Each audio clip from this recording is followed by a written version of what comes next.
Estamos no meio de uma série que começamos semana passada, uma série que antecede a Páscoa, baseada num livro do mesmo nome, Esperança em Tempos de Medo, a reconciliação e o significado da Páscoa. O autor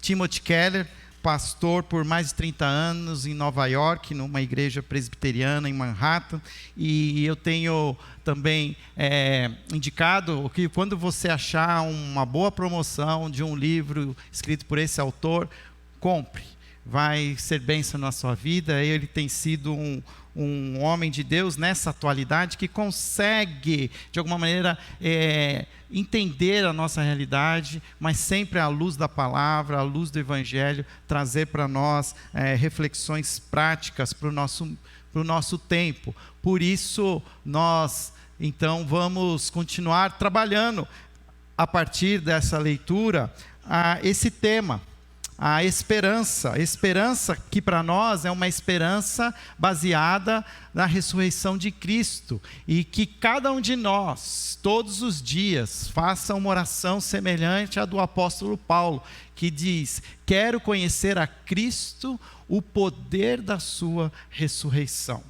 Eu creio que nós temos conhecido Cristo, temos entendido o seu papel, e temos obedecido aos seus ensinos, mas há também uma oportunidade de nós experimentarmos esta ressurreição, que ainda não aconteceu plenamente, mas já é uma realidade, e ela transforma, ela promove mudanças nas nossas vidas. E por isso, então, a tese que eu tenho usado para essa série é que a ressurreição conceda a nós o poder e o padrão para viver a vida conectada à nova criação. Fato é que o nosso mundo é um mundo diferente. Já estava sendo transformado, mas parece que após a pandemia deu uma acelerada. Então a gente ficou um tempo também isolado, e temos começado a conviver novamente. Eu particularmente, tenho ido às vezes ao shopping center. O shopping center hoje que eu frequento, e eu vejo as pessoas frequentarem, ele está diferente. As pessoas estão diferentes. Costumes estão diferentes. Coisas que eu não via, eu vejo hoje. E vejo com uma certa naturalidade assim. E o mundo está mudando. É fato. Se ele está mudando para o mal ou para o bem, não é o nosso caso, mas também podemos entender que a nós é dada uma missão de vivermos esse mundo. Vivermos esse mundo sendo sal e luz. Luz em meio à escuridão. Sal trazendo sabor para contextos sem graça, contextos amargos, onde é papel nosso, igreja, trazermos esperança para um mundo caído, para um mundo hoje em pecado. Hoje, o tema da nossa mensagem, semana passada nós falamos sobre esperança para você, baseado no texto de 1 Coríntios 15, de 1 a 10, que falamos e revisitamos a ressurreição, e como essa ressurreição promove inclusive uma fé generosa, uma fé que nos alcança, independente de quem somos, porque onde abundou o pecado, superabundou a graça, e todos aqueles que confessam a Jesus como seu Senhor e Salvador, são regenerados, restaurados, se tornam parte da família de Deus. Eu tenho agora um desafio, o desafio de começar também a viver essa mesma esperança através dos meus relacionamentos. Uma das coisas que aconteceram no Éden, quando Adão e Eva comeram do fruto do conhecimento do bem e do mal, é promover um estranhamento nas relações. Um estranhamento que não existia, eram relações até então harmoniosas, mas começam a se criar ali tensões. O homem e a mulher já não se entendiam, e se você voltar e revisitar os textos, você talvez não tenha percebido ainda, mas Procure a expressão que Eva faz quando nasce o seu filho Caim. Ela diz: este sim é um homem, cutucando Adão. Porque ela estava até então eles não estavam entendendo a questão do pecado. E a gente sabe o que acontece depois com os filhos. Caim mata Abel e a história continua. Aliás, tenho incentivado você a acompanhar a nossa jornada de 40 dias, caminhando pela Bíblia. Nós estamos já gravando a 3ª semana, já estamos chegando na metade da jornada. Começamos lá no Gênesis. Estamos entrando no livro de Juízes e como tem sido para mim também abençoador ver a humanidade, ela se perdendo, mas o Senhor em todo o tempo trazendo as suas iniciativas para reconciliar o homem e a mulher com Deus. Hoje, quero falar um pouco mais desses relacionamentos. E na nossa cultura ocidental, há uma inquietação e uma insatisfação tremenda com todo tipo de relacionamento. E aqui eu vou hoje colocar pimenta na conversa, fogo no parquinho. Há hoje polêmicas de todos os tipos quando falamos em questões de relacionamento social, relacionamento entre classes econômicas, relacionamento entre raças, relacionamento entre nacionalidades e relacionamento entre os sexos. Hoje, a maioria dos grandes movimentos, os agitos sociais, as manifestações, estão envolvendo a questão dos relacionamentos. Relacionamentos raciais, relacionamentos conjugais. Dia 8 foi o Dia Internacional da Mulher. Nunca, em outro momento, as mulheres têm sido tanto vítimas da força violenta do homem.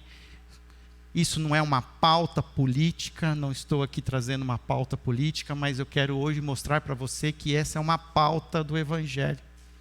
Se nós queremos viver o poder da ressurreição, esse poder da ressurreição que começa em mim, ele precisa também ser manifesto através dos meus relacionamentos, da maneira como eu me relaciono.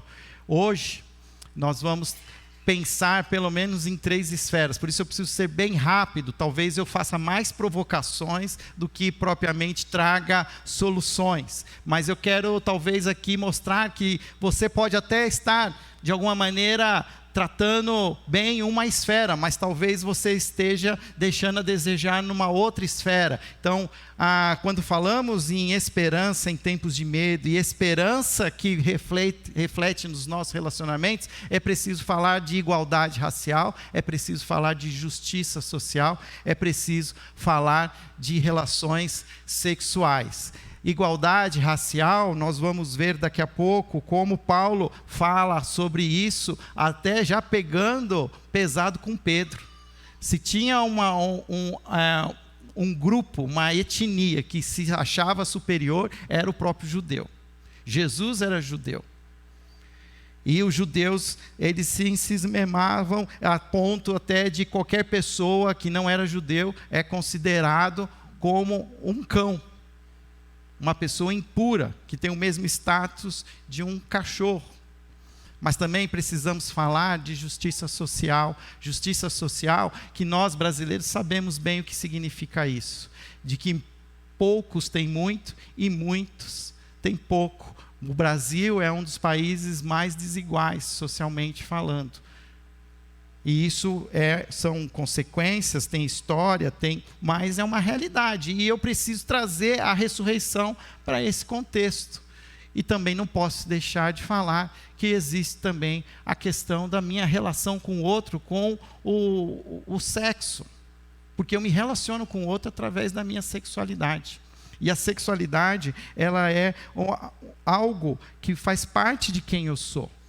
e que ela precisa expressar o poder da ressurreição também na minha sexualidade. Vamos falar primeiro de igualdade racial. Abra sua Bíblia, então, em Gálatas capítulo 2. Nós vamos ler aqui o episódio em que Paulo confronta Pedro, porque Pedro muda o seu comportamento com os cristãos que não tinham origem judaica.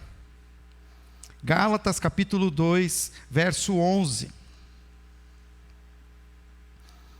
Diz assim: quando, porém, Pedro veio a Antioquia, enfrentei-o face a face, por sua atitude condenável, pois antes de chegarem alguns da parte de Tiago, ele comia com os gentios. Quando, porém, eles chegaram, afastou-se e separou-se dos gentios, temendo os que eram da circuncisão. Os demais judeus também se uniram a ele nessa hipocrisia, de modo que até Barnabé se deixou levar. Quando vi que não estavam andando de acordo com a verdade do Evangelho, declarei a Pedro, diante de todos: você é judeu, mas vive como gentio, e não como judeu. Portanto, como pode obrigar gentios a viverem como judeus? Nós, judeus de nascimento, e não gentios pecadores, sabemos que ninguém é justificado pela prática da lei, mas mediante a fé em Cristo Jesus. Assim, nós também cremos em Cristo Jesus, para sermos justificados pela fé em Cristo, e não pela prática da lei, porque pela prática da lei, ninguém será justificado. Qual é o contexto? Paulo está irado com Pedro, porque Pedro teve uma visão há um tempo atrás, em que ficou claro nessa visão que o Evangelho era para todos os povos, línguas e raças. E que ele poderia, inclusive, ali naquela visão, comer animais que até então eram impuros. Pedro entendeu que o Evangelho não era só para uma raça, só para uma etnia, que o Evangelho era para todos. E nesse sentido, acontece uma recaída de Pedro, porque haviam ali alguns judeus que se converteram ao cristianismo, que se achavam superiores, porque eles já eram judeus, já era aquele povo escolhido no passado, e agora eles ganharam umas estrelinhas a mais, porque agora, além de judeus circuncidados, tinha a marca física, eles agora também eram filhos de Deus, salvos em Cristo Jesus, o top do top. E o que acontece? Paulo fica irado com Pedro, porque falou assim: olha, você deixou, começaram a ter as críticas que você estava comendo com os gentios, com os cristãos não judeus. Aí o que você fez? Você mudou de mesa. Não, e o pior não foi isso, o pior é que outros também te seguiram, até Barnabé. Era o seu nome, Barnabé, natural de Chipre. Barnabé também caiu naquilo que Paulo está dizendo, nessa hipocrisia. Olha, Paulo, ele não mede palavras. Os demais judeus também se uniram a ele nessa hipocrisia, de modo que até Barnabé se deixou levar. O que tem a ver? Qual é o contexto? Comer junto, no Antigo Testamento e nos dias de Paulo e Pedro, comer junto sempre foi um símbolo de amizade e de igual consideração. Quando você convida alguém para sentar com você à mesa, você está dizendo para essa pessoa assim que você quer se relacionar com ela, quer ter amizade com ela, e que de alguma maneira, talvez isso não está explícito, mas é implícito, você está considerando ela igual a você. E nós que viemos de um colonialismo europeu, a gente sabe muito bem que as pessoas que servem à nossa mesa não necessariamente sentam na nossa mesa. E eu me incomodo com isso. Que nós temos nossas casas, espaços reservados para aqueles que servem a nós, mas que não podem usufruir daquilo que nós usufruímos. Faz parte de toda uma estrutura histórica. Mas o Evangelho, ele precisa nos incomodar. Quando eu leio isso, eu preciso pensar, se eu estou fazendo algo parecido. Pedro decidiu ignorar quem eram em Cristo, preferindo dar atenção à sua diferença racial e à sua diferença étnica. E nós precisamos viver à luz da ressurreição e do mundo futuro.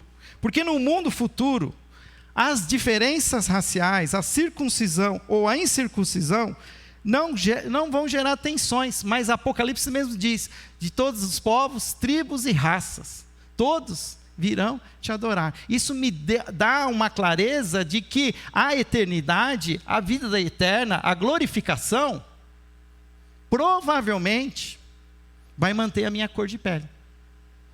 Eu terei uma natureza glorificada, mas a minha cor de pele vai continuar sendo a minha cor de pele.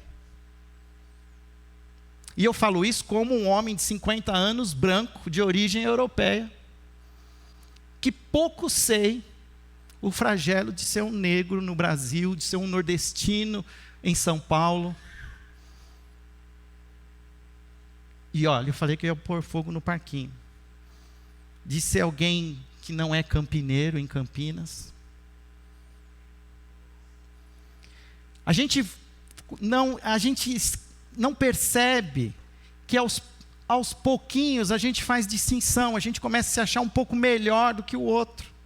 E eu tenho nós podemos ser cristãos de fé, e podemos ser genuinamente, sinceramente cristãos, mas ainda não nos despirmos totalmente da nossa velha identidade, que faz termos uma inclinação natural para idolatrar a nossa cultura, e o que isso nos faz sentir superiores. E eu falo como um paulista que sou, que me orgulho de ser paulista. Mas esse orgulho muitas vezes me faz olhar de uma maneira superior a outros brasileiros nascidos em outros lugares. E isso não pode, eu tenho que confrontar isso. E essas coisas estão acontecendo. Vocês viram agora o que aconteceu no Rio Grande do Sul? Com os nordestinos, a ponto de ter lá um vereador se declarando lá contrário. Assim, agora vamos contratar os argentinos, porque não podemos contratar mais. E isso são pequenos sinais. E às vezes a gente faz algumas brincadeiras, como o próprio Gaúcho faz, quando ele diz que Santa Catarina é o melhor estado do Brasil, porque separa o Rio Grande do Sul do resto. É uma brincadeira que a gente acha engraçado, mas que as páginas dos jornais estão mostrando o quanto eles acreditam nisso. Mas eu não vim aqui para falar mal dos gaúchos, povo que eu adoro e amo. E aprendo muito com eles. Mas eu olho para mim como paulista, será que eu tenho tratado bem aqueles que vêm de outros estados? Eu tenho tratado bem os meus irmãos latino-americanos? Porque agora também o Brasil vive uma realidade que tem acolhido latinos-americanos, outras nacionalidades, venezuelanos, bolivianos. A capital de São Paulo concentra a maior colônia boliviana do Brasil. E eles também trabalham em condições subhumanas para costurar a roupa que eu e você estamos usando hoje. São realidades que talvez eu não sei como resolver, mas eu não posso simplesmente ignorá-las. Quando eu leio a Escritura ela me confronta. E o texto que Paulo escreve, ele fala exatamente sobre isso. Ele diz lá, todos vocês são filhos de Deus mediante a fé. Agora eu já estou lendo Colossenses 3, 26. Pois os que em Cristo foram batizados, de Cristo se revestem. Não há judeu nem grego, escravo ou livre, homem nem mulher, porque todos são um em Cristo Jesus. E ele continua, ele vai terminar lá no capítulo 6, verso 15. Ele vai dizer, não importa se somos circuncidados ou não, o que importa é que fomos transformados em nova criação. Eu preciso fazer uma avaliação se eu uso alguma coisa que eu sou, de raça, etnia, para me mostrar superior a outros. Porque diante da ressurreição, todos somos iguais, todos somos nova criação. Percebe como ele resgata a ressurreição? Ele fala de ressurreição. Olha, nós somos uma nova realidade. Não há mais judeu nem grego, não há escravo nem livre, não há homem nem mulher. Todos são um em Cristo Jesus, todos somos filhos amados, salvos em Cristo Jesus. Mas nós também temos que olhar para a questão da justiça social. Abra sua Bíblia em Lucas capítulo 14. Lucas capítulo 14, Jesus traz um imperativo, uma ordem para os seus discípulos. E a gente acha que a gente não leu isso aqui ainda.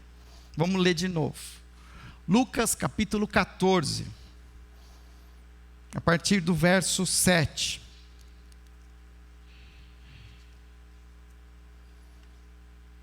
Jesus ele está observando a sociedade judaica e ele com seus discípulos ele traz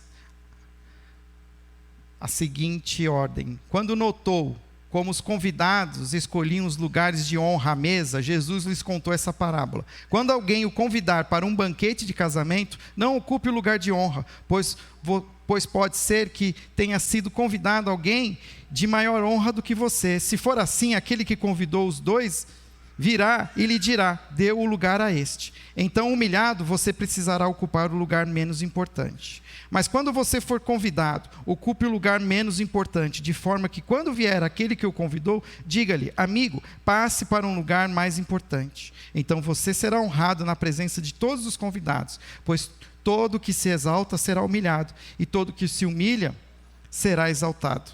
Então Jesus disse ao que tinha convidado: quando você der um banquete ou jantar, não convide seus amigos, irmãos ou parentes, nem seus vizinhos ricos. Se o fizer, eles poderão também, por sua vez, convidá-lo, e assim você será recompensado. Mas quando der um banquete, convide os pobres, os aleijados, os mancos, os cegos. Feliz será você, porque estes não têm como lhe retribuir. A sua recompensa virá onde?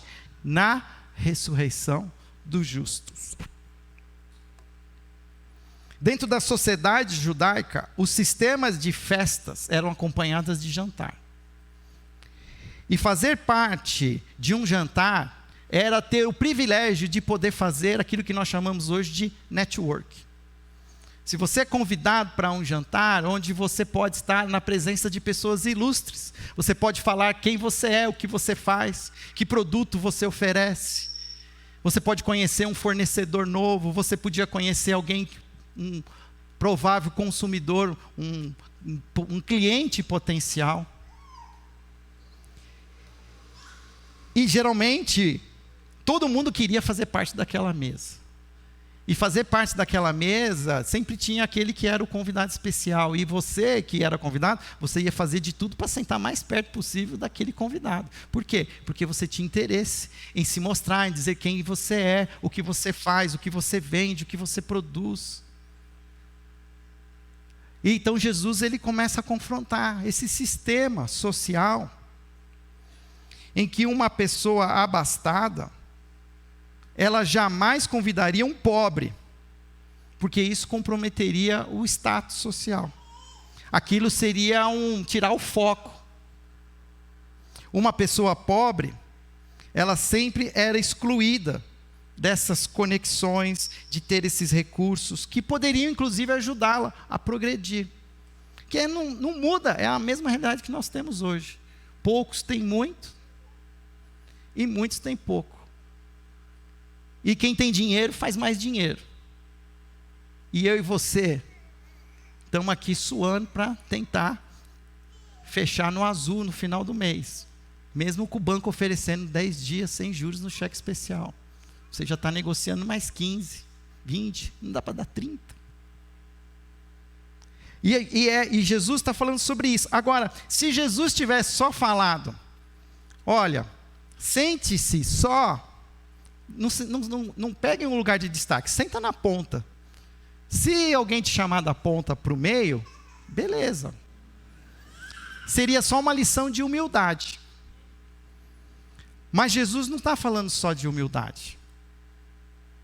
Ele proíbe aquele que está fazendo a festa de convidar os amigos. Ele diz: convide os pobres, convide os cegos, convide aquele que não pode. Porque sabe o que acontece? De novo, podemos ser cristãos de fé. Podemos ser sinceros cristãos, salvos em Cristo Jesus. Mas ainda vestimos alguma parte da velha identidade. E que achamos que estamos fazendo o necessário. Que estamos, inclusive, dando dízimo, os nossos 10%. Mas 10% que não estão fazendo falta para você. Porque muitos de nós, quando ajudam os pobres, os oprimidos, os necessitados, a gente dá o que a gente não precisa mais. Aquilo que nós não serve, porque nós engordamos, nós comemos tanto, que a gente não consegue mais usar o que a gente usava. A gente teve que comprar um outro tamanho, e a gente dá para os outros. E eu sei porque eu vejo aqui na igreja. A gente dá as coisas, inclusive, suja, rasgada. A gente não tem o mínimo de consideração de entregar a coisa limpa. E isso não é sacrifício. Isso é legalismo. Porque o que Jesus quer ensinar é que a justiça social envolve sacrifício.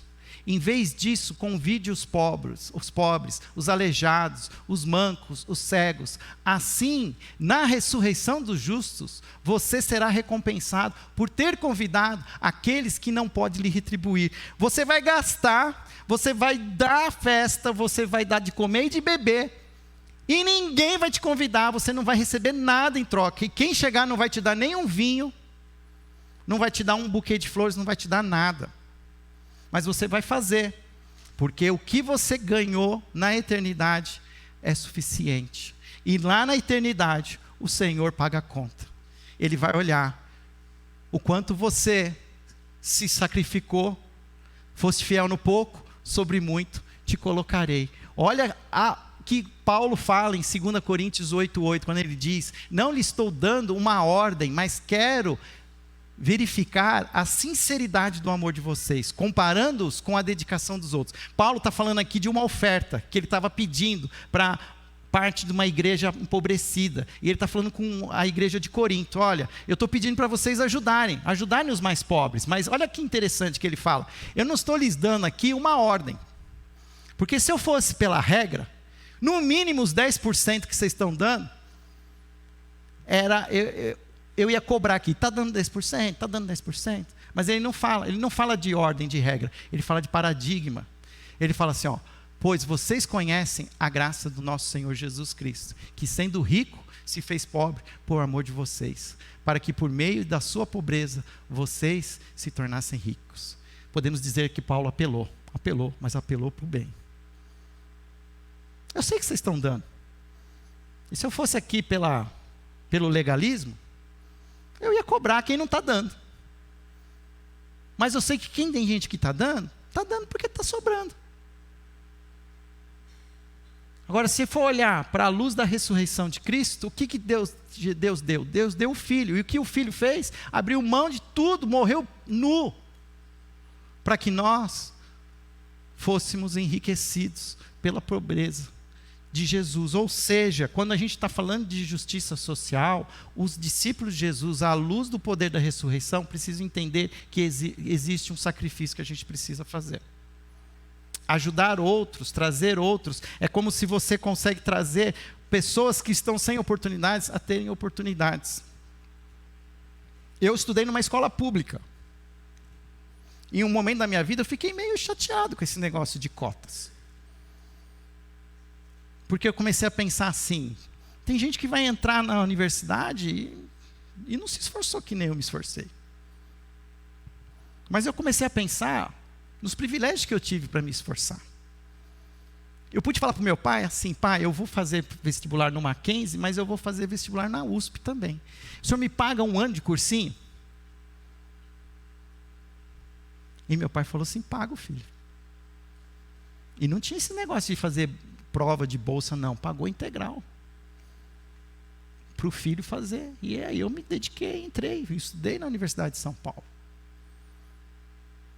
Mas existia uma base econômica que me dava condições de entrar onde algumas pessoas hoje não têm condições. Eu não estou dizendo que as cotas ou qualquer outra política ela seja exemplar, mas ela faz a gente pensar que as coisas estão erradas, estão desiguais.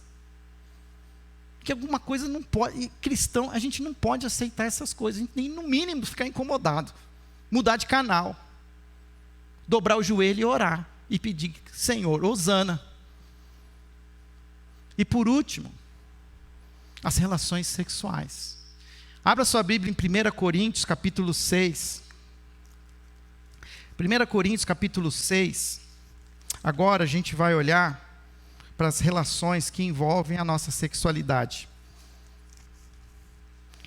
Os ouvidos modernos, dos que estão aqui hoje, talvez boa parte do que eu falei, gostou muito. É isso mesmo, Fábio. Mas talvez o que eu vou falar agora pode soar, se eu fui de alguma maneira mais progressista, agora eu vou ser mais conservador. E como que pode isso? Pode, porque na verdade a igreja hoje, ela tende a adotar categorias do discurso político, em vez de pensar de acordo com as categorias bíblicas. E quando a gente lê a Bíblia traz realidades que precisam ser vividas, independente se elas são hoje adotadas por algum discurso político ou não. E tem pautas que precisam ser vistas. Então, se o ouvido hoje do progressista ficou mais feliz, talvez agora ele vai ficar mais chateado. E se você que tem um ouvido mais conservador ficou meio assim incomodado, talvez agora você vai achar legal o que eu vou falar. Por isso que a gente tem, quando fala em relacionamento, tem que falar de tudo, porque talvez você está caminhando bem no lado, mas talvez do outro você precisa repensar, dar uma olhada. Não estou dizendo que você tem que mudar de opinião, mas no mínimo você tem que fazer uma reflexão. 1 Coríntios, capítulo 6. Paulo vai dizer aqui, falar sobre a imoralidade. No versículo 12, ele diz assim: tudo me é permitido, mas nem tudo convém. Tudo me é permitido, mas eu não deixarei que nada me domine.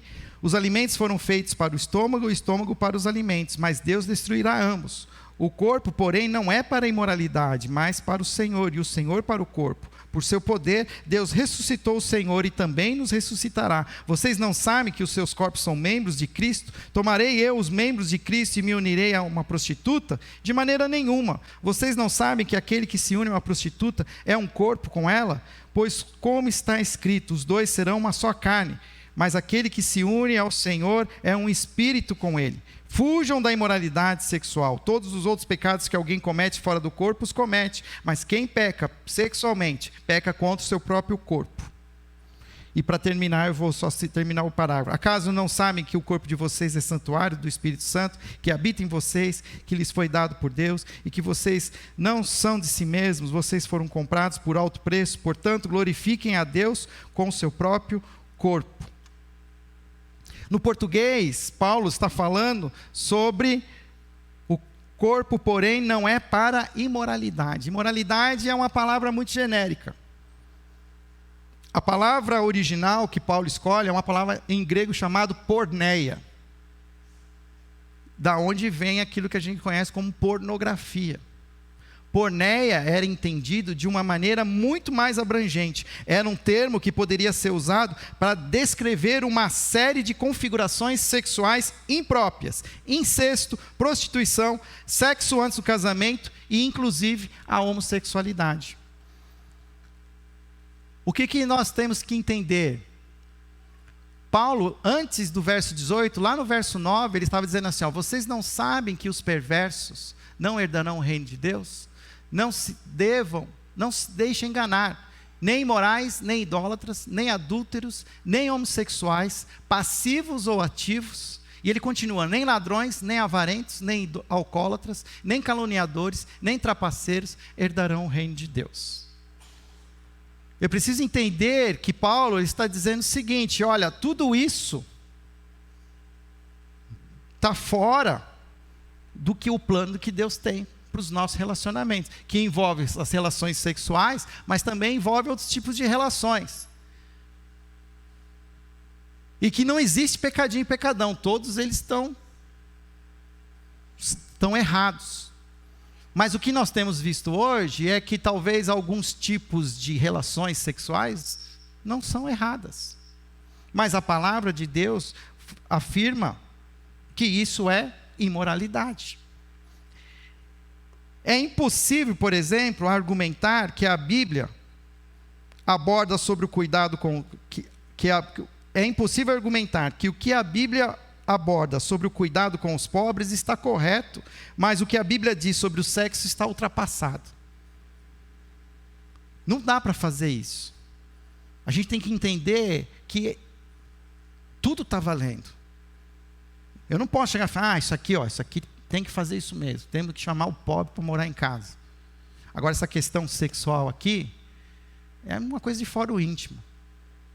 O que vale é o amor sincero. Não é isso que Paulo está dizendo.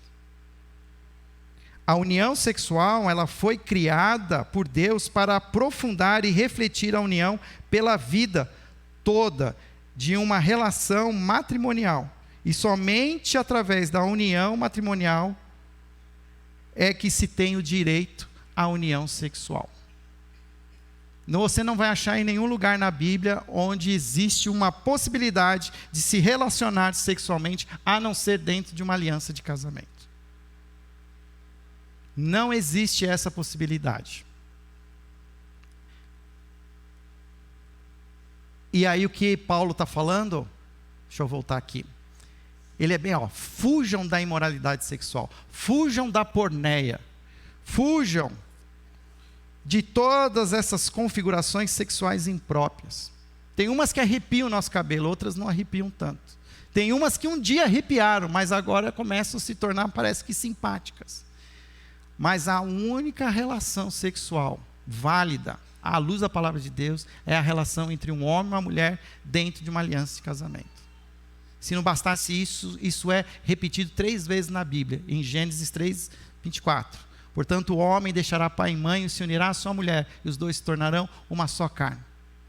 E aí Jesus, quando é confrontado com a questão do divórcio, ele fala, vocês não leram o que nos ensinaram os nossos antepassados? Portanto, o homem deixará pai e mãe. Jesus repete Gênesis. E Paulo também vai repetir Gênesis, depois, é o mesmo texto, para afirmar que não existe outra maneira.